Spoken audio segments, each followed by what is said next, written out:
Hi everyone, मेरा नाम रोहन है और मैं विदेश मंत्रालय में 8 साल से काम कर रहा हूँ। कुछ समय पहले मेरे कुछ ट्वीट्स वायरल हुए थे और जिसमें मैंने ये बताया था कि एक्सटर्नल अफेयर्स में करप्शन केसेस और सेक्सुअल हरासमेंट केसेस के बारे में। इस वीडियो में मैं आपको ये बताऊंगा कि मुझे ये सब कैसे पता चला, अपनी स्टोरी बताऊंगा और इसमें मैं ये भी बताऊंगा कि मैं कैसे यहाँ तक पहुँच गया कि मुझे ये पता चल गया कि एस जयशंकर भी करप्ट है और इंडिया तो बहुत दूर की बात है, वो प्राइम मिनिस्टर मोदी के भी लॉयल नहीं है।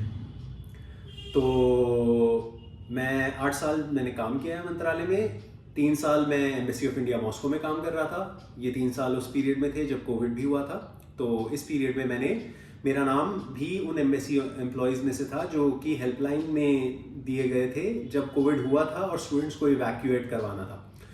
तो काफ़ी पेरेंट्स, काफ़ी स्टूडेंट्स से मेरी बात हुई थी उस टाइम पे और मैंने इवन व्हाट्सएप ग्रुप बनाया था जब मैंने इवन स्टूडेंट्स को असेस किया था। तो व्हाट्सएप ग्रुप जो है उसका मैं एक यहाँ पे स्क्रीनशॉट डाल दूंगा और वो स्टूडेंट्स मुझे अभी भी याद हैं।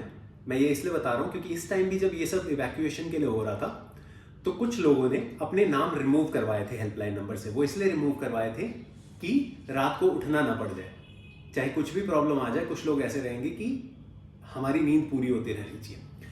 तो इसके बाद मैं 1 साल 3 महीने consulate general of India Sao Paulo में था। साओ पोलो जब मैं पहुंचा तो वहाँ पे मैंने नोटिस किया, वहाँ पे जो कॉन्सुलेट की हेड थी मनीषा स्वामी, वो सबको हरास करती थी। वो ऑफिस आती ही नहीं थी बिल्कुल भी, ऑफिस की रिसोर्सेज का टोटल मिसयूज कर रही थी।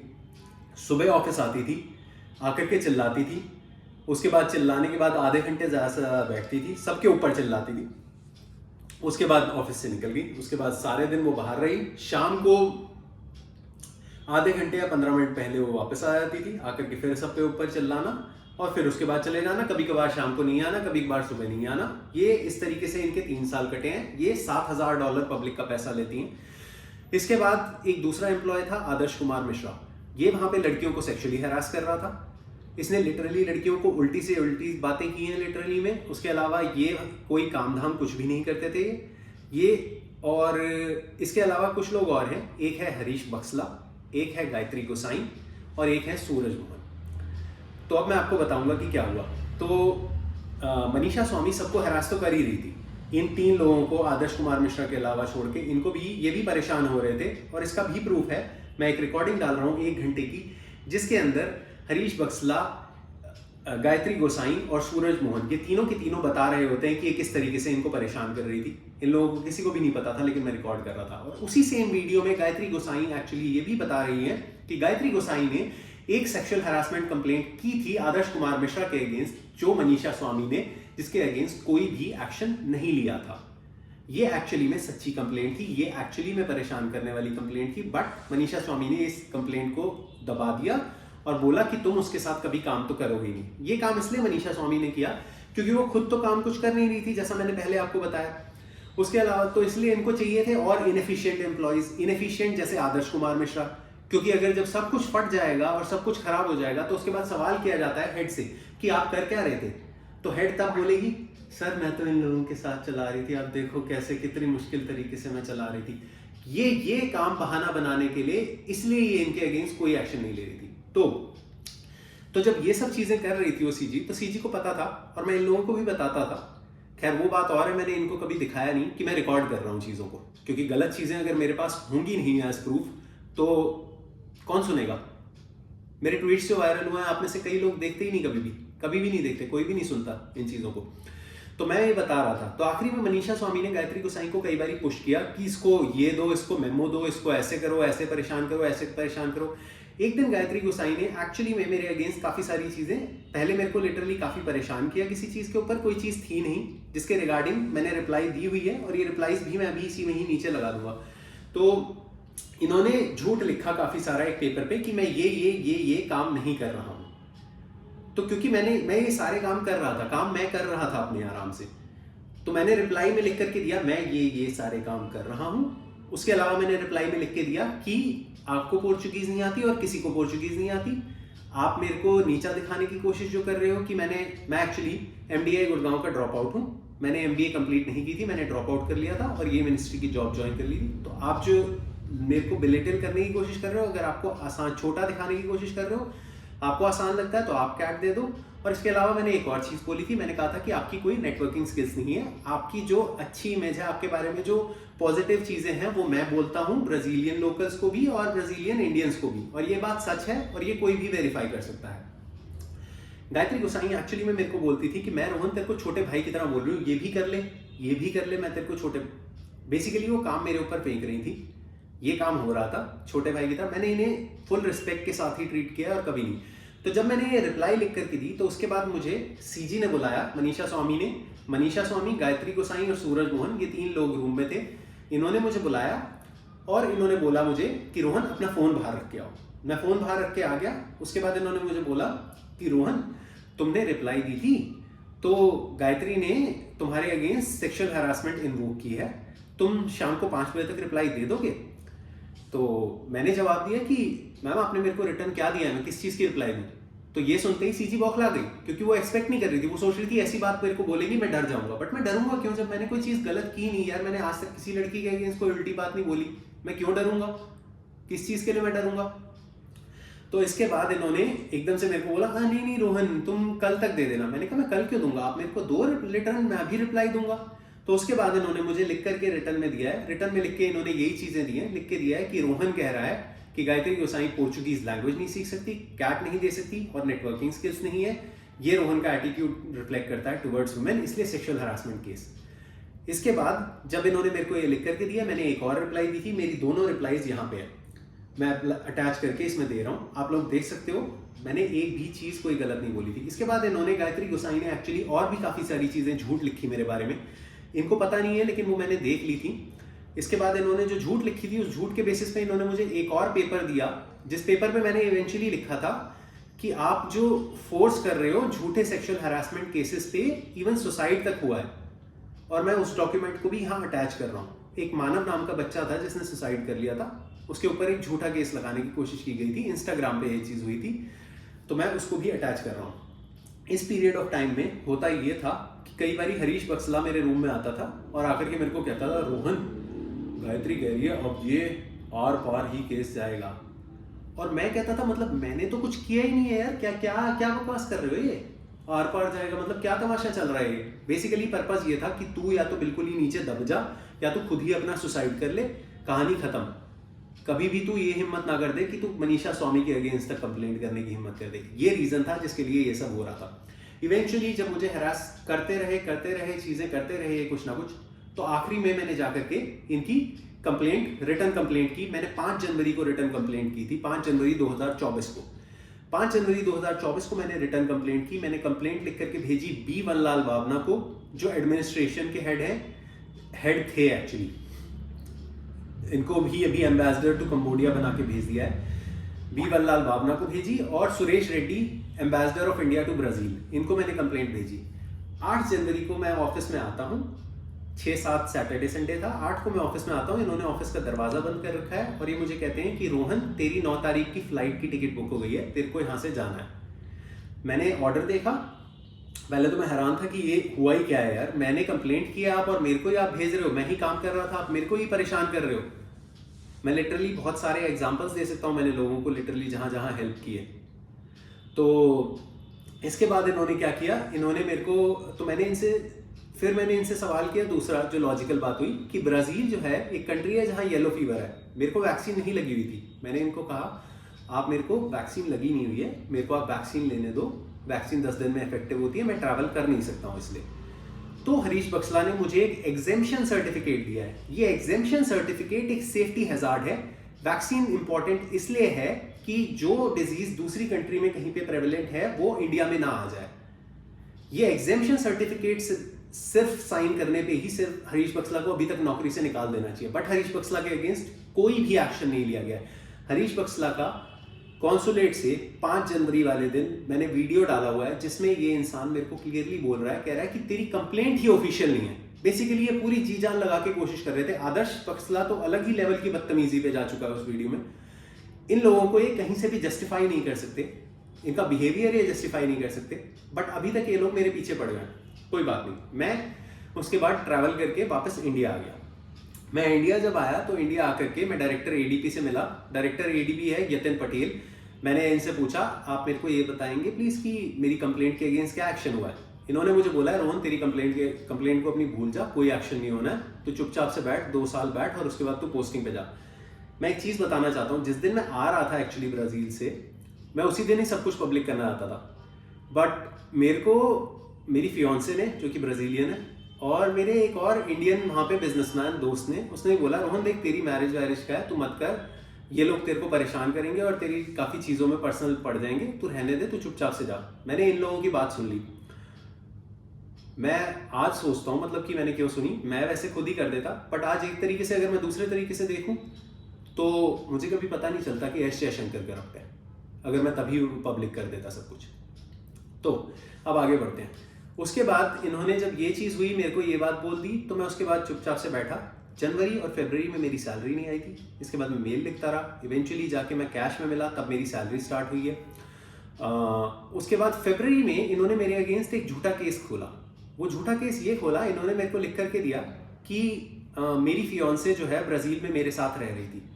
मैं आपको बता देता हूँ, मेरी फियोन्से ब्राज़ील में मेरे साथ नहीं रह रही थी। मेरे पास इसका एक्चुअल प्रूफ था। ये इसलिए कर रहे थे कि तूने बेसिकली हमारे सिविल सर्वेंट आईएफएस ऑफिसर के अगेंस्ट कंप्लेंट कर दिए, अब तू आ, अब हम तेरे को दिखाते हैं कि कैसे तेरे को परेशान करेंगे। तो जब भी अगर आप किसी से फॉरेनर से आप शादी कर रहे हो, जैसे फॉर इंस्टेंस एस जयशंकर खुद भी एक फॉरेनर से मैरिड है, तो आपको एक अप्रूवल की सर्टिफिकेट चाहिए होता है मिनिस्ट्री से। तो वो मैं रिक्वेस्ट कर चुका था। अप्रूवल तब आता है जब सिक्योरिटी क्लियरेंस होती है। ब्राज़ील के लिए, ब्राज़ीलियन सिटीजन्स की सिक्योरिटी क्लियरेंस के लिए एक वेबसाइट है, जहां आप, जैसे हमारा आधार है, ब्राज़ीलियंस का सीपीएफ होता है, वो आप डालोगे डायरेक्टली वेबसाइट पे, आपको डायरेक्टली इंफॉर्मेशन मिल जाती है। मेरे सामने मेरी फियोन्से की सिक्योरिटी क्लियरेंस खत्म हुई थी, जनवरी तक तो वो क्लियरेंस सारी आ चुकी थी, लेकिन बीवल लाल बाबना इस केस का रेफरेंस लेकर के जान करके मेरे को बोलने लगे, ऑल्दो इस केस का कोई लिंक नहीं था कि मेरी फियोन्से मेरे साथ रह रही है, उसका लिंक मेरी फियोन्से की सिक्योरिटी क्लियरेंस से है ही नहीं।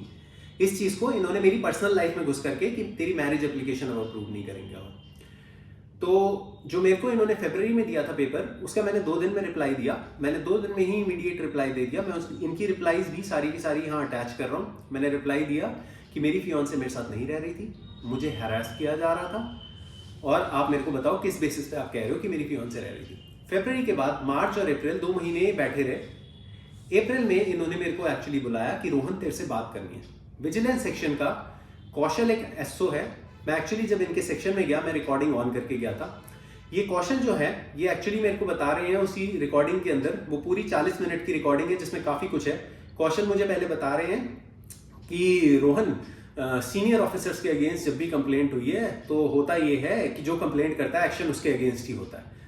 और इसके अलावा कौशल जो है एक बात झूठ भी बोलता है इसमें, क्योंकि कौशल मुझे एक्चुअली इस पूरी रिकॉर्डिंग में सेटअप कर रहा था। कौशल कहता है कि ये लोग मेरी प्रमोशन भी रोकना चाह रहे थे, और कौशल ने उस चीज को, कौशल के शब्दों में बताऊं तो आप अगर रिकॉर्डिंग सुनेंगे, बोला है कि ठंडे बस्ते में इन्होंने डाल दिया।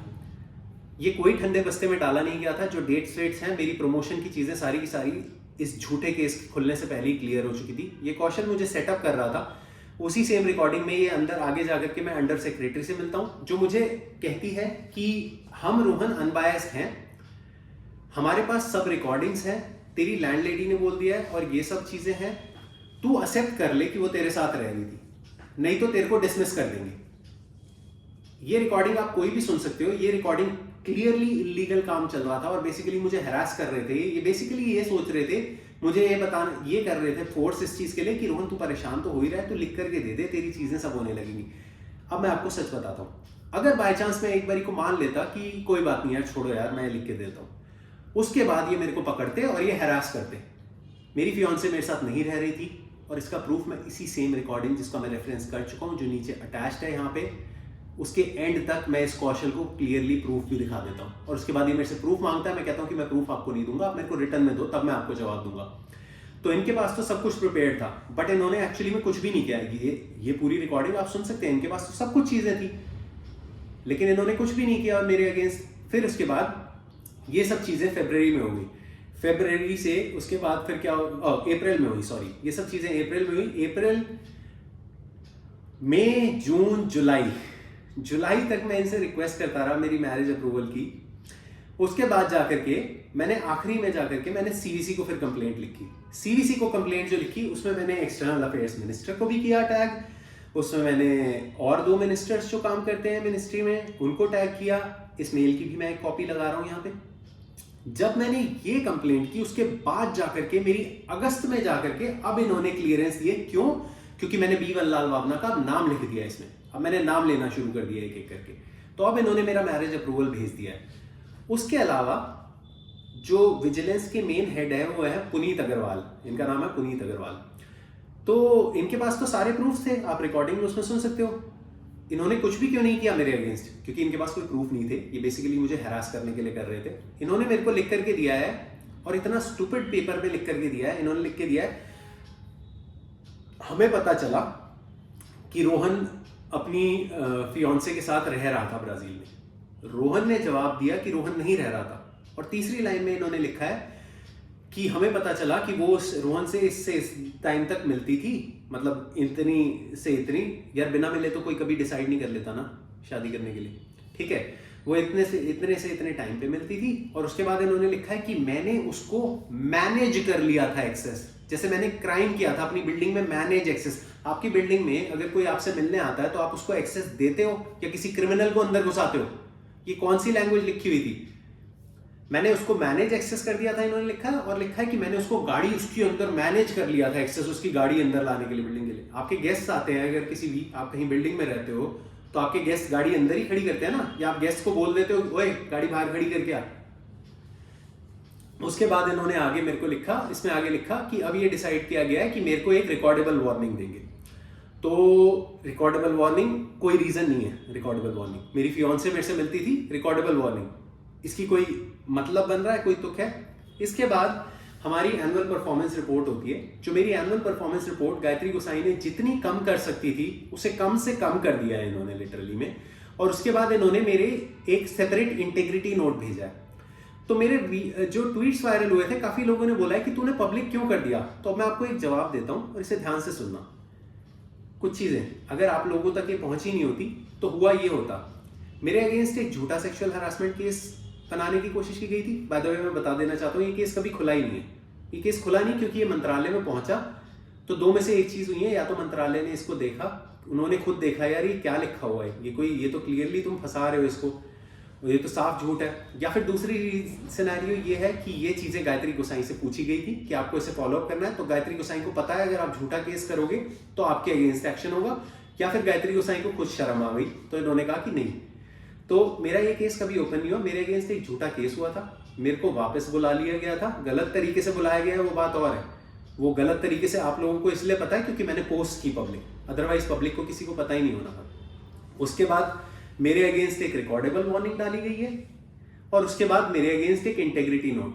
तो अगर मैं ये सब पब्लिक नहीं कर रहा हूं तो मेरा तो करियर बर्बाद करने के लिए कुछ भी बनाते चले जाएंगे मेरे अगेंस्ट, कि ये तो कोई बात ही नहीं बोल रहा है। आपको अब समझ में आया है? इन्होंने एक्चुअली में प्लान बना लिया था कि तूने एक सिविल सर्वेंट के अगेंस्ट, हमारे सिविल सर्वेंट के अगेंस्ट तूने कंप्लेंट कर दी, अब तू आ जा। तो अब मैंने फाइनली जाकर के इवेंचुअली ये सब चीजें हो जाने के बाद मैंने अब जाकर के सबसे पहली पोस्ट फेसबुक पे की। मैंने फेसबुक पे पोस्ट की, उसका लिंक ये रहा, नीचे मैं डाल देता हूँ यहीं पे, आप लोग इसको वीडियो को देख सकते हैं। इस वीडियो के अंदर मैंने सारे के सारे रिकॉर्डिंग सब चीजें मैंने अटैच कर दी। इन लोगों को लग रहा था मेरे पास कोई प्रूफ है ही नहीं, बट मैंने सारे प्रूफ्स रिलीज कर दिए। जब मैंने ये प्रूफ्स रिलीज किए तो मुझे एक्चुअली एक फॉर्मर एम्प्लॉय ने कॉन्टैक्ट किया और उस फॉर्मर एम्प्लॉय ने बताया सुरेश रेड्डी की करप्शन के बारे में। उसने बताया कि सुरेश रेड्डी ने बगदाद में 2013 में एम्बेसी की बिल्डिंग चेंज करवाई थी और रेंट 4 गुना बढ़ा दिया था। ये तो इन्होंने मुझे बताया था, ठीक है, ये इनकी मुंह बोली हुई बात थी, ठीक है, तो इसमें गलती हो सकती थी, कोई बात नहीं। और इन्होंने बताया कि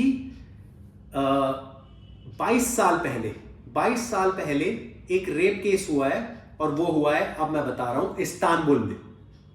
और मैं मैसेजेस सारे के सारे अटैच करके दे रहा हूं। जो एम्बेसडर था उसने मेड का रेप किया था और जो इन्होंने मुझे बताया वो लेडी वहां पे अभी भी काम कर रही है। तो ये इन्होंने केसेस बताए। ये 2 केसेस जब इन्होंने बताए तो उसके बाद मैंने एक और वीडियो बनाया था। मैंने 16 सितंबर को ये वीडियो इंस्टाग्राम पे बनाया था। वो वीडियो का भी लिंक मैं यहाँ पे डाल रहा हूँ। उस वीडियो में भी मैंने इन सब चीज़ों को पूरा बाहर कर दिया, रिलीज कर दिया। उसके बाद जब मैंने ये वीडियो और रिलीज की थी तो इन्होंने मिनिस्ट्री ने डिस्पाइट ये सारी जबकि ये सारी रिकॉर्डिंग्स अवेलेबल थी, सब चीज़ें अवेलेबल थी, इन्होंने मेरे को सस्पेंड कर दिया, मुझे सस्पेंड कर दिया। इन्होंने इनके अगेंस्ट कोई एक्शन नहीं लिया। एक चीज़ और बता देता हूँ मैं आपको, आदर्श कुमार मिश्रा जो लड़कियों को हरास कर रहा था, मेरा फेसबुक का वीडियो और मेरे इंस्टाग्राम के वीडियो, इन दोनों के बाद किसी एम्प्लॉय ने, किसी फॉर्मर एम्प्लॉय ने Adarsh Kumar Mishra embassy of India Cambodia में, जहाँ पे घर दिए जाते हैं, वहाँ अपनी बीवी के साथ हाथापाई कर रहा था, उसको धक्का मुक्की कर रहा था। वो सब वहाँ के रहने वाले, वहाँ के लिफ्ट के जो बिल्डिंग होती है उसके लिफ्ट के कैमरा में रिकॉर्ड हुआ था, वो सब एम्बेसी को रिपोर्ट हुआ था। इस एम्प्लॉय ने वो वीडियो रिकॉर्ड कर ली थी और इस एम्प्लॉय ने चुपचाप से एक अकाउंट बनाया और मुझे भेज दी। ये वीडियो भी पड़ी हुई है ऑनलाइन, उसके बाद भी इन्होंने कोई एक्शन लिया ही नहीं, क्योंकि अगर एक्शन ये लेंगे नहीं, बेसिकली अब तो इन सब लोगों के नाम जुड़ गए। सवाल इस चीज पे आ चुका है कि अगर इसके अगेंस्ट एक्शन हुआ तो बात ये आ जाएगी ना कि तो रोहन को क्यों परेशान किया जा रहा था। तो ये लोग, इन्होंने इस चीज को बंद नहीं किया। इस सब के बाद मुझे और एक केस के बारे में पता चला था, जो कि है बांग्लादेश का 2015 का रेप और मर्डर केस। 2015 में बांग्लादेश में इंडियन हाई कमीशन में एक माइनर लड़की का रेप और मर्डर हुआ था। ये केस जो है ये बांग्लादेश के हाई कोर्ट्स में भी गया, सॉरी हाई कोर्ट मुझे नहीं पता, बांग्लादेश के कोर्ट में गया है ये केस, जितनी चीज़ मुझे पता चल पाई है। और उसके बाद इन 3 लोगों को इमीडिएटली वापस इंडिया ले आया गया था, इनके अगेंस्ट कोई एक्शन नहीं लिया गया। और जितना मुझे पता चला है इन 3 में से एक इंसान मर भी चुका है। तो ये केस हो गया। उसके बाद जो मैंने आपको बताया था कि बगदाद में जो इन्होंने मुझे बताया था कि 4 गुना रेट बढ़ाया था एम्बेसी बिल्डिंग चेंज करने का, तो मैंने एक्चुअली में इसके रिगार्डिंग आरटीआई फाइल कर दी। ऑल्दो मैंने जब आरटीआई फाइल की थी तो मोस्ट प्रोबेबली मुझे एक्सपेक्टेड ये था कि ये बोल देंगे सिक्योरिटी की रीजंस की वजह से हम आपको जवाब नहीं दे सकते। बट बाय चांस बांग्लादेश में कोई ऑनेस्ट एम्प्लॉय था जिसने रिप्लाई दे दिया। बांग्लादेश में 2013 में एम्बेसी की बिल्डिंग चेंज हुई है, जब सुरेश रेड्डी वहाँ पे एम्बेसडर था, और रेंट बढ़ाया गया है $2,916 से $20,800। ये सारा पैसा पब्लिक का पैसा है, ये सारा पैसा मन मर्जी से अपनी उड़ा रहे हैं कहीं भी, और जो घपला करते हैं ये चुपचाप से घपला करते हैं। आप कोई भी इस चीज़ पर सवाल कर लो, कुछ भी चीज़ सोच लो, ऐसा क्या हो गया था 2013 में, कौन सी आर्टिफिशियल इंटेलिजेंस वाली स्पेशल बिल्डिंग मिली थी कि जहां रेंट हम पे कर रहे थे $2,916, वहां से $2,916 से हम $20,000 पे करने लग गए एक ही बारी में, इमीडिएटली 2013 में। तो अब ये चीज़ भी हो चुकी। अब ये चीज़ हो जाने के बाद मैंने ये सारी चीज़ें सस्पेंड होने के बाद मैं बीजेपी के ऑफिस गया हूँ सबसे पहले। बीजेपी के बाद बीजेपी के जो एक्सटर्नल अफेयर्स को डील करते हैं मिनिस्ट्री को, उन्होंने मुझे बोला है, कह रहे हैं कि रोहन हम तुम्हारी कोई हेल्प नहीं कर सकते, तुम कोर्ट जा सकते हो। मेरा सवाल था कि आप लोग वेबसाइट्स पे लिख रहे हो कि करप्शन, एंटी करप्शन, तो आपको जो दिख रही है चीज़ तो आप क्यों नहीं हेल्प कर सकते मेरी। उसके बाद मैं कांग्रेस के पवन खेरा, इन्होंने मेरे मैसेज देखे हैं, कांग्रेस के शशि थरूर, इन्होंने भी मेरे मैसेजेस देखे हैं। इवन इनका नेफ्यू मुझे पर्सनली जानता है, शशि थरूर का नेफ्यू मेरे को पर्सनली जानता है। तो उसके बाद भी कोई एक्शन इन्होंने किसी ने भी नहीं लिया, सब चुप बैठे रहे। आखिरी में मैंने ट्वीट्स किए, काफ़ी ट्वीट्स किए। 13 जनवरी को मैंने कुछ ट्वीट्स किए थे, 13 जनवरी 2025। वो ट्वीट्स मेरे फाइनली वायरल हो गए। इन ट्वीट्स के वायरल होने के बाद अब मुझे पता चला फाइनली एस जयशंकर कैसे करप्ट है। अब मैं लास्ट चीज़ पे आता हूँ। इन ट्वीट्स के वायरल होने के बाद मेरे को एक खुरपेश नाम का पेज है, जिनसे मेरा कॉन्टैक्ट हुआ, उनको मैंने कुछ इन्फॉर्मेशन दी। एक रेनू पॉल करके IFS ऑफिसर है, जिनकी करप्शन का सारा कुछ न्यूज़पेपर में लिंक हो चुका था, मीडिया में आ चुका था। इनको रिकॉल किया गया है, ऑस्ट्रिया से रिकॉल कराया गया था। 15 लाख पर महीने का इन्होंने घर रेंट कर रखा था, और इन्होंने एक्सपेंडिचर इनकर किया है टू द ट्यून ऑफ करोड़ों का एक्सपेंडिचर इनकर किया है इन्होंने। इसके बाद भी खुरपेश को मैंने इनको ये बताई थी, इन्होंने एक्चुअली एक दूसरा आर्टिकल निकाला जिसमें इन्होंने बताया कि रेनू पॉल जब वापस आ गई थी, तो वापस आने के बाद 1 महीने या 1 साल के अंदर ही इनको प्रमोट किया गया है, और प्रमोट करने के बाद इन्हें एक स्पेशल डिपार्टमेंट दिया गया है, जिस डिपार्टमेंट का नाम है नेस्ट। और ये डिपार्टमेंट किसका ब्रेन चाइल्ड है? एस जयशंकर का। तो बेसिकली अब आप ये बात समझिए कि एस जयशंकर, इन्होंने बोला मैडम आप टेंशन ना लो, पब्लिक में भी चला गया तो क्या फर्क पड़ता है, पब्लिक सवाल थोड़ी ना करने लग जाएगी, आपके लिए नया सेक्शन मैंने बना दिया है, आप बैठो और आप बैठ करके चुपचाप से आप आराम से काम करो, आप रिटायर हो। ये लेडी रिटायर हो चुकी है, कोई एक्शन नहीं हुआ। अब मैं आपको एक और सिनेरियो बताता हूँ। एस जयशंकर का एक्चुअली में एक इंटरव्यू है, ये ANI न्यूज़ के साथ इंटरव्यू है, एक लेडी के साथ। इंटरव्यू का लिंक नीचे है, आप इंटरव्यू में देखिए ये प्राइम मिनिस्टर मोदी के बारे में काफ़ी कुछ अच्छा बोल रहे हैं एस जयशंकर, कि प्राइम मिनिस्टर मोदी बढ़िया हैं, ये हैं वो हैं और चीज़ें बोल रहे हैं। That is wonderful. So basically इसका मतलब ये बनता है कि ये प्राइम मिनिस्टर मोदी के लॉयल है। बट मेरा एक बहुत लॉजिकल सवाल है, मैं एक सिंपल सवाल पूछता हूँ। मेरा सवाल ये है कि अभी रिसेंटली एस जयशंकर गए थे प्रेसिडेंशियल सेरेमनी में प्रेसिडेंट ट्रंप की। एस जयशंकर काफ़ी एक्सपीरियंस डिप्लोमैट है और जो ये तो इनको बहुत क्लियरली पता था कि इंडिया में काफ़ी ज़्यादा मतलब इस चीज़ पे चल रही है, डिस्कशन चल रहा है कि प्राइम मिनिस्टर मोदी को इनविटेशन नहीं आया। तो अगर एस जयशंकर इंडिया के लिए लॉयल है, या इंडिया के लिए लॉयल नहीं तो आगे चले जाते हैं, प्राइम मिनिस्टर मोदी के लिए ही लॉयल है, तो like in a sensible manner ये भी तो लिख सकते थे कि मैं आपके इनविटेशन के लिए आभारी हूँ, बट क्योंकि मेरी कंट्री के प्राइम मिनिस्टर को इनवाइट नहीं किया गया है तो मैं ये इनविटेशन एक्सेप्ट नहीं कर पाऊंगा। बट एस जयशंकर ने नहीं ऐसा किया। एस जयशंकर ने कहा फ्री का ट्रैवल है यार, फ्री का खाना है तो मैं तो जाऊंगा ही। और सिर्फ ये नहीं, एस जयशंकर ने एक्चुअली एक स्पेशली वीडियो भी बनवाई है। अब आप मान लीजिए अगर प्राइम मिनिस्टर मोदी गए होते और वो गए होते और एक वीडियो ऐसी बन रही होती कि प्राइम मिनिस्टर मोदी गए हैं, तो ठीक है, मैं समझता, क्योंकि वो इंडिया के लिए। ये वीडियो जो है, इसका लिंक मैं यहाँ पे डाल रहा हूँ, आप मेरे को बता दो ये एस जयशंकर की पीआर के अलावा क्या चीज है ये वीडियो। अब मैं आपको एक और वीडियो देता हूँ। इस वीडियो में, ये एक और वीडियो है, एस जयशंकर की ही वीडियो है। इस वीडियो में he is talking to another journalist, जहां पे ये बोलते हैं कि बेसिकली कि I need to take care of my people. और ये चीज़ ये रेफरेंस में बोलते हैं, इस रेफरेंस में बोलते हैं कि पेट्रोल जो है, जो परचेज करना है वो लोएस्ट प्राइस पे परचेज करना होगा। इसका आंसर मुझे आपको नहीं देना है किसी को भी, आपको सबको पता है पेट्रोल लोअर प्राइस पे परचेज किया गया है, परचेज जरूर किया गया है, लेकिन वो हम लोगों को किसी भी लोअर प्राइस पे नहीं मिला है। तो ये कौन सी टेक केयर ऑफ पीपल, ये चल क्या रहा है, ये तमाशा क्या चल रहा है। इसके अलावा इसी सेम इंटरव्यू में एस जयशंकर बोलते हैं we need to call out terrorism for what it is. तो मेरा एक सवाल है, मैंने इतने सारे प्रूफ्स डाल दिए ऑनलाइन, मेरे को हरास किया जा रहा है खुला पूरा का पूरा अच्छे से, तो ये टेररिज्म नहीं चल रहा है तो और क्या है। ये सब कुछ 75 ईयर्स ऑफ इंडिपेंडेंस के बाद हो रहा है। मैं इसके बारे में क्या बताऊं। और by the way mister S Jaishankar, ये मेरा मैसेज आपके लिए, आपने जरूर ये चीज तो पढ़ी होगी ना, एम्परर्स टेल स्टोरी पढ़ी होगी ना, तो emperor's tale, emperor's new clothes पढ़ी होगी ना। एम्परर्स न्यू क्लोथ्स में क्या होता है, आई नो कि आप एम्परर बनना जरूर चाहते थे, बट एम्परर क्या हो चुका है, वो आप हो चुके हो और क्लियरली सब लोगों को पता चल चुका है। आपने एक्सपेक्ट नहीं किया होगा कि मैं ये सारी चीज़ों तक पहुंच जाऊंगा। अब मैं कुछ और चीज़ें बताता हूँ। एक्चुअली इन्होंने ये भी बोला है कि ये कॉल आउट करने के लिए, तो कॉल आउट के रिगार्डिंग मैं एक चीज़ बताना चाहता हूँ। मैं एक 2020 का आर्टिकल दे रहा हूँ जिसमें यूएन रेजिडेंट कोऑर्डिनेटर ने कुछ कमेंट्स किए थे, हाथरस और एक और जगह पे रेप हुआ था, कि ये क्राइम्स कम होने चाहिए। बट मिनिस्ट्री ने एक फालतू का रिमार्क किया कि other agency should not make remarks about this thing. Other agency should not make remarks. हमारी कंट्री में फॉरेनर्स के भी रेप्स हो रहे हैं, ये नहीं कि एजुकेशन बढ़ाई जाए और फालतू की चीज़ों में कि other agency should not make remark. आप लिंक खोलिए, जो मैंने लिंक डाला हुआ है, आप लिंक में चेक करो। उस एजेंसी यूएन रेजिडेंट कोऑर्डिनेटर ने कोई भी रैंडम कमेंट की ही नहीं थी, बहुत सिंपल सी की थी। तो इसके अलावा मैं और कुछ केसेस बताना चाहता हूँ, क्योंकि इन्होंने मुझे एक्चुअली ये दिया है, मिनिस्ट्री ने अभी भी ये मेमोरेंडम दिया है, ये पूरा, ये आप देख रहे हैं, ये अभी भी इसमें कोशिश ये करना चाह रहे हैं, ये मुझे बताना चाह रहे हैं किसी तरीके से कि मैंने करप्ट ऑफिसर्स को करप्ट बोल करके इंडिया का नाम खराब किया है। मतलब मेरे को बात नहीं समझ आ रही, इसका मतलब करप्ट ऑफिसर्स करप्शन के बारे में बोलना ही नहीं है क्या। और इन्होंने बोला है कि ये सेक्सुअल हरासमेंट के केसेस सीरियसली लेते हैं। तो मैं आपको इसके बारे में कुछ बताना चाहता हूँ, 2 सेक्सुअल हरासमेंट केसेस के बारे में बताना चाहता हूँ, 2 सीरियस वाले। एक 2019 में हुआ था वाराणसी में।